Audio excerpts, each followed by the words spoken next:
Hello मेरे प्यारे दोस्तों, कैसे हैं आप सभी। स्वागत है आप सभी का आपके गुरुजी चैनल एसपी झा चैनल पे। और मेरे प्यारे दोस्तों, मैंने आप लोगों को क्वेश्चन नंबर 60 तक बहुत ही अच्छी तरीके से करवा दिया और सिखा दिया। और ये मेरा पार्ट मेरे प्यारे दोस्तों 9 है। अगर आप लोगों ने पार्ट 8 तक नहीं देखे हैं, जिसमें मैंने आप लोगों को 60 प्रश्न बता चुके हैं मेरे प्यारे दोस्तों, आज हम लोग 61 नंबर प्रश्न से करेंगे। अगर देख लेते हैं तो आप लोग को क्या होगा ना, औसत चैप्टर में इस प्रकार का कंसेप्ट मिलेगा जो एक भी प्रश्न आपके एग्जाम में गलती नहीं होंगे, सारे प्रश्न आपके सही होंगे। 100% का मैं विश्वास दिलाता हूँ मेरे प्यारे दोस्तों। और सारे टाइप के प्रश्न हम बताए हैं आप लोग को और बताएंगे भी। ठीक है, तो चलिए हम लोग शुरू करते हैं क्वेश्चन नंबर 61 से। और आप लोग इसको समझने का प्रयास कीजिए, ठीक है ना। यानी कि आप लोग देखिए, आप लोग को बिल्कुल ही अच्छा लगेगा और समझने में भी मन लगेगा मेरे प्यारे दोस्तों। मैं वो छोटे से छोटे बच्चे को भी अच्छे तरीके से समझा दूंगा जो बच्चे को बिल्कुल ही मैथ नहीं आता होगा। ठीक है, तो चलिए समझते हैं। हाँ, अगर आप लोग पार्ट 1 से देखे होंगे तो आपको सारे पार्ट समझ में आएंगे और सारे प्रश्न भी समझ में आएंगे।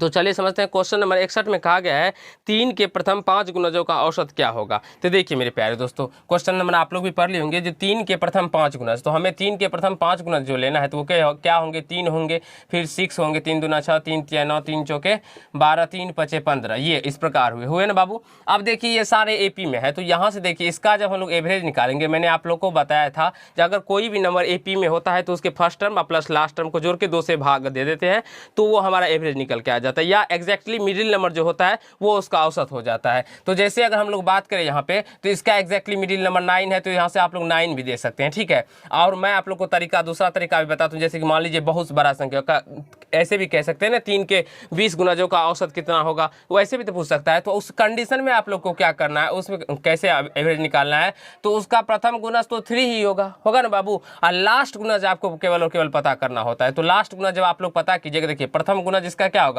फर्स्ट जो होगा, फर्स्ट गुणज तो इसका क्या होगा, फर्स्ट तो 3 ही होगा। जब लास्ट हम लोग बात करें, लास्ट मल्टीपल निकालेंगे तो 20 गुणज कहे तो 20 से गुना कर दीजिएगा। ठीक है, और जितना गुणज कहे तो हमें 5 गुणज का आ गया तो 5 तिया 15, और एवरेज निकालना हो तो डायरेक्टली इसको जोड़ दीजिएगा, यानी 3 प्लस 15 अब बटे 2 कर दीजिएगा, तो 18 बटे 2 यानी कि 2 नमा 18। तो ये तो छोटा ही कहा गया था इसलिए निकाले। अब 20 कहा जाए तो यहाँ पे डायरेक्टली 20 से गुना कीजिएगा तो 60 प्लस 3 63 बटे 2 से भाग दे दीजिएगा तो निकल के आ जाएगा। आई होप समझ में आ गया होगा। क्वेश्चन नंबर 62 को देखिए, कहा गया 8 के प्रथम 12 गुणजों का औसत क्या होगा। तो इसमें तो हमें एक्जैक्टली मिडिल नंबर निकाल नहीं पाएंगे और सारा को लिखेंगे 8 के 12 गुणज को तो ज़्यादा समय भी लग जाएगा। तो हम इसके लिए क्या करेंगे ना, देखिए 62 नंबर, तो इसका फर्स्ट गुणज जो होगा, 8 का फर्स्ट गुणज जो होगा मेरे पास, तो फर्स्ट मल्टीपल जो होगा वो 8 ही होगा और लास्ट मल्टीपल जो 12वां मल्टीपल होगा, 12वां मल्टीपल होगा बाबू, 12वां मल्टीपल क्या होगा, यानी कि 8 को हम 12 से गुना कर देंगे ना तो 12 8 120। बस एवरेज निकालने का सिंपल तरीका यही है, जो 8 प्लस 120 करेंगे। अब first term plus last term बटे 2 यानी 128 बटे 2, 2 से भाग दीजिएगा, 2 छक्का 12, 2 चौके 8 यानी 64, इसका एवरेज निकल के आ जाएगा।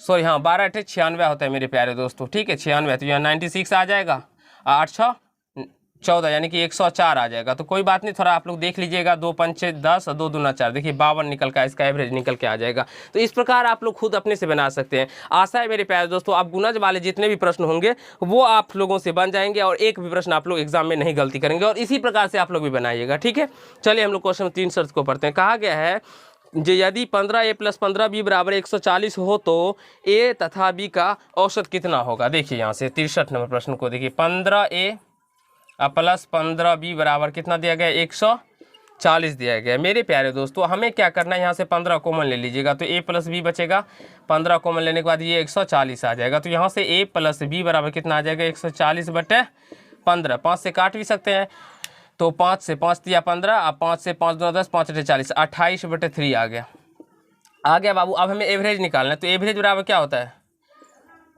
प्रेक्षणों का योग। तो प्रेक्षणों का योग कितना है, 28 बटे 3 बटे प्रेक्षणों की संख्या कितनी, 2 संख्या है ना, तो बटे में 2, तो यहाँ से इसका एवरेज आएगा 28 बटे 3 गुना 2 यानी कि 2 14 दूनी 28 यानी 14 बटे 3 इसका एवरेज निकल के आ जाएगा। आई होप मेरे प्यारे दोस्तों आप सभी को समझ में आ गया होगा, कहीं से कोई दिक्कत या समस्या नहीं हुआ होगा। ठीक है बाबू, समझ में आ गया आप लोग को, आ गया ना बाबू।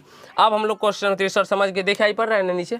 अब क्वेश्चन नंबर 64 को समझते हैं। ठीक है, तो क्वेश्चन नंबर 64 क्या कहा गया उसे देखिए। क्वेश्चन 64 में कहा गया 5 लगातार प्राकृत संख्याओं का योगफल 180 है, तो उसमें से सबसे बड़ी संख्या क्या है। देखिए 5 लगातार प्राकृत संख्या का योगफल हमें कितना दिया गया है मेरे प्यारे दोस्तों, 180 दिया गया है। ठीक है, तो हमें देखिए, मान लीजिए ये 5 लगातार प्राकृत संख्या 1 2 3 4 5 दिया गया है बाबू। अब 100 इसका योगफल 180 दिया गया है, योगफल दिया गया ना, सम दिया गया ना, तो हम अगर एवरेज निकालेंगे तो इसमें 5 से भाग करेंगे, 5 से भाग करेंगे तो ये कितना निकल के आता है, 36 निकल के आता है।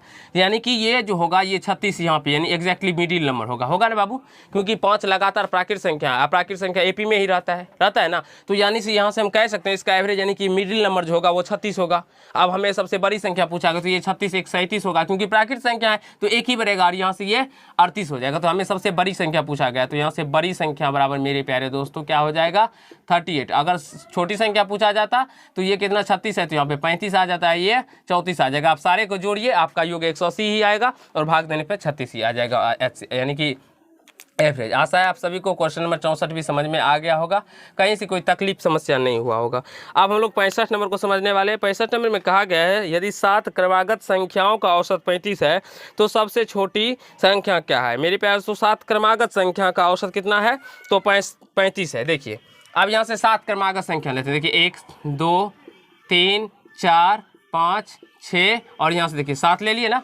अब इसका औसत कितना दिया गया है बाबू, औसत दिया गया है 35 दिया गया। अब क्रमागत संख्या है तो ये इसका मतलब ये एपी में ही होगा, और एपी में होगा तो एग्जैक्टली मिडिल नंबर जो होता है वो औसत होता है। तो यहाँ पे देखिए इसका मिडिल नंबर क्या हो जाएगा, ये मिडिल नंबर होगा, तो यहाँ से ये औसत कितना है दिया हुआ है, औसत 35 दिया हुआ है। अब देखिए ये संख्या जब निकल गया तो और लगातार है प्राकृत संख्या, लगातार यानी क्रमागत प्राकृत संख्या, तो इसके बाद क्या होगा 36, इसके बाद 37, इसके बाद 38, ये क्या होगा 34, ये क्या होगा 33, ये क्या होगा 32 हो जाएगा। अब हमें पूछा गया सबसे छोटी संख्या, तो सबसे छोटी संख्या क्या हो जाएगा, सबसे छोटी संख्या मेरे प्यारे दोस्तों अगर हम लोग निकालना चाहे तो यहाँ से 32 आ जाएगा। और इस टाइप के प्रश्न आपके एग्जाम में भर भर के आते हैं मेरे प्यारे दोस्तों, और बहुत सारे बच्चे गलत करके आ जाते हैं। आपको गलत नहीं करना है, सिंपल में देखिए कितना आसान प्रश्न है, 2 लाइन का आंसर, बस 2 लाइन में ही इसका प्रश्नों का सॉल्व हो गया। हाँ लेकिन जब आप लोग प्रश्न पढ़े होंगे तब आप लोग को लगता होगा जी ये कैसे बनेगा, इसमें तो कोई डाटा दिया ही नहीं है, हम लोग कैसे इसको सॉल्व करेंगे। नहीं मेरे प्यारे दोस्तों, सारे प्रश्नों के अंदर उसके डाटा दिए रहते हैं, नहीं छुपे, कुछ ऐसे भी प्रश्न होते हैं जिसमें छुपे रहते हैं, उसमें खोजना पड़ता है वो कैसे बनेगा, नहीं बनेगा। चलिए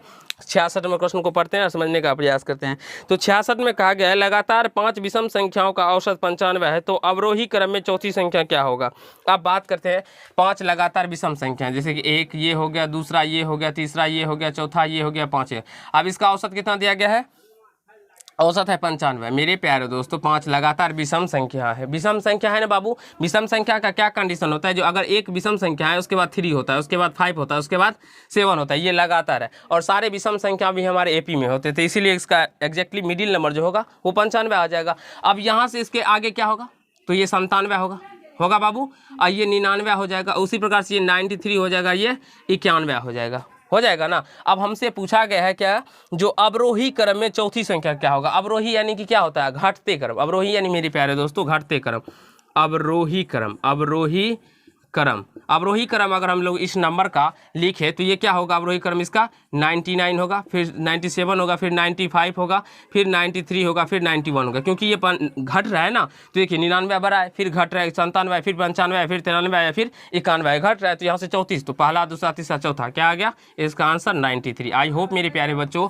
आप सभी को समझ में आया होगा, एक भी प्रश्न गलती नहीं करेंगे, ये हमें आशा है। आपके एग्जाम में इस टाइप के प्रश्न आते हैं और ये प्रश्न मैंने आप लोग के एग्जाम से ही कलेक्ट किए मेरे प्यारे दोस्तों, से समझने का प्रयास कीजिए और अच्छी तरीके से सीख लीजिए। अगर एक बार आप लोग सीख लेते हैं ना तो आपके सारे प्रश्न में इस टाइप के प्रश्न सही होंगे और इसी प्रकार के प्रश्न पूछे जाते हैं, जो कि प्रश्न तो बच्चा की तरह रहता है, देखने में छोटा ही रहेगा लेकिन इतना खतरनाक होते हैं जो बच्चे के दिमाग में बैठते ही नहीं है। ठीक है, तो इसी प्रकार से आप लोग को बनाना है। चलिए 67 नंबर को पढ़ते हैं और समझने का प्रयास करें। कहा गया 4 क्रमागत सम संख्याओं का औसत 39 है मेरे प्यारे दोस्तों। ठीक है, 4 क्रमागत सम संख्या है तो उनमें सबसे बड़ी संख्या क्या है। ठीक है, 4 क्रमागत सम संख्या है तो देखिए पहला, दूसरा, तीसरा और चौथा। अब 39 है तो इसका तो और सम संख्या जितने भी होते हैं वो एपी में होते हैं। ठीक है, तो ये देखिए क्रमागत है, यानी कि इसके बाद यही आएगा, इसके बाद यही आएगा, इसके बाद यही आएगा। जैसे कि 40 के बाद 42 आता है, उसके बाद 44 आता है, उसके बाद 46 आता है, उसी प्रकार से। तो मेरे प्यारे दोस्तों इसमें तो हमें एग्जैक्टली मिडिल नंबर नहीं, तो मेरे प्यारे दोस्तों ये देखिए इसके ठीक बीच में होगा 39, इसके ठीक बीच में होगा ना 39। ठीक है, अब समझने का प्रयास कीजिए। अब इसके ठीक बीच में 39 है, मान लीजिए 40 और 42 के बीच में अगर कोई नंबर है तो 41 है। तो अगर मान लीजिए हम सम संख्या देखेंगे तो ये 42 होगा ना, तो उसी प्रकार से 39 है तो इसके जो एक आगे होगा वो क्या होगा, 40 होगा, इसके एक पीछे 38 होगा। देखिए 38 फिर 40 फिर 42 और फिर 36, तभी ना इसके बीच में ये संख्या आया होगा।